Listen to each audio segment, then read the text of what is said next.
Yeah, let's see if anybody shows up today. Sure hope so. Oh, hi and howdy, folks. You are coming. Excellent. Come right on in. You know the routine. Boys, girls, have a seat. Good to see you. How's everybody doing? If you remember, the last time we met each other, I was giving a little demonstration of what the standard script was like for Franklin County's one-room schoolhouse, Kemp's Ford School, here. Sort of recreated in my basement. And we ended that script, the standard script, by saying to the imaginary visitors who were here, does anybody have any questions? And that's where we ended it. Well, we're going to tackle some of the questions. Some were actually statements, not questions. But be they statements or questions, it's my job, as it is for many of you, to answer them as best we can. Sometimes it was asked, well, sometimes it was questioned, my gender.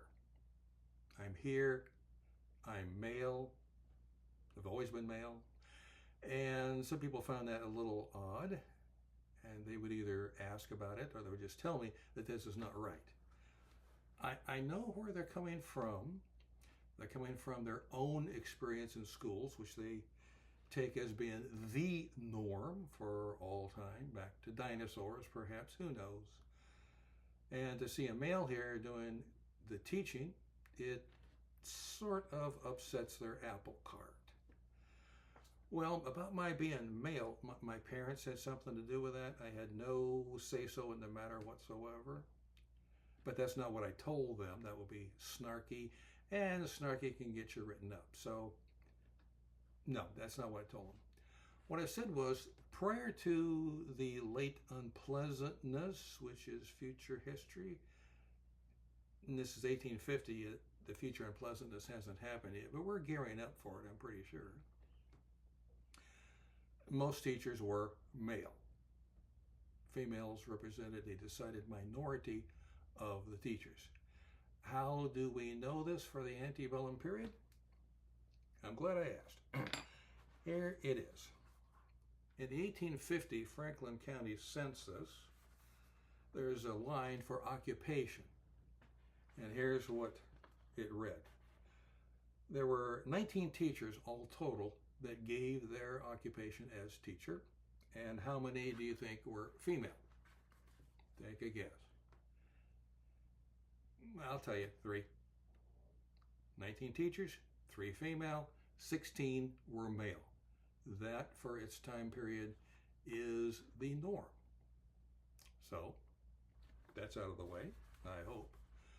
Some people didn't quite like that answer. I could tell by the expressions on their face, but it is the answer, and it's a good one. Other people would ask, or simply tell me, that boys don't go to school. They don't go to school back then. They're needed on the farm. They're not in school. And I can see their point. The needs of the farm, which is the survival mechanism for the family, the needs of the farm does take precedence. But that's a blanket statement. They didn't go to school or needed on the farm. I don't like blanket statements. You can easily shoot them full of holes, which we're going to do here very shortly. And then there are others who would sometimes ask and other times just state bluntly, and they're mostly male who said this, girls don't go to school. It's not like they were going to become anything after all, which is not, holy jumping, gee, Blake, put down them wooden spoons back in your holsters. Don't go whanging on the men folk. You know it's not going to do any good. If you do beat them up, it doesn't make them wrong and it doesn't make you right. It just makes you feel better. Put them back, put them back. There's nothing more dangerous than a woman, offended woman, with a long-handled wooden spoon. I know that from firsthand experience. To carry on with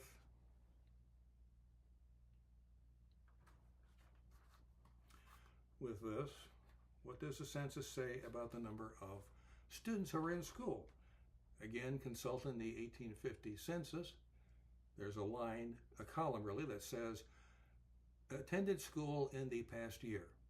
Now, it's unclear if by past year they meant the past calendar year, 1849, this is 1850 here, or did they mean, did the person on line 26 or whatever attend school within the past 365 days worth of year? Either way, there are noted students who are in school. And what does the census say? There were 440 male students. Not a bad number. It also lists the female students. There are 414. That's not a great difference between the two genders. And of course, it was easy to point out to the people, whether they liked it or not, I see your point, but remember, you're in a school. If both these statements are correct, there are no schools. You're sitting in a school right now. And the school is for boys and girls, as evidenced by the separation of the benches. Girls, boys. That's the way it works. Some people didn't quite care very much for that. Can't help that. Can't help that. So, having said that, let me take a peek. Just in case. Don't want to run off my jaw too much. It would be quite easy to do a video and cover a great deal of territory, and the video is 19 minutes long, 25 minutes long. No, I don't want to take up that much of your time, and I certainly do not want to listen to myself talking for that length of time. But I'll tell you this for next time. Next time we're going to discuss my class. I have a class. This is a teacher. This is a schoolhouse. This is my basement. And I have to have a class. Otherwise, how do I make this whole channel work in the context of this school? So I have a class. There are 25 students altogether. There's some boys, some girls. And we're going to discuss them when we get here next. I'll tell you how I found these students.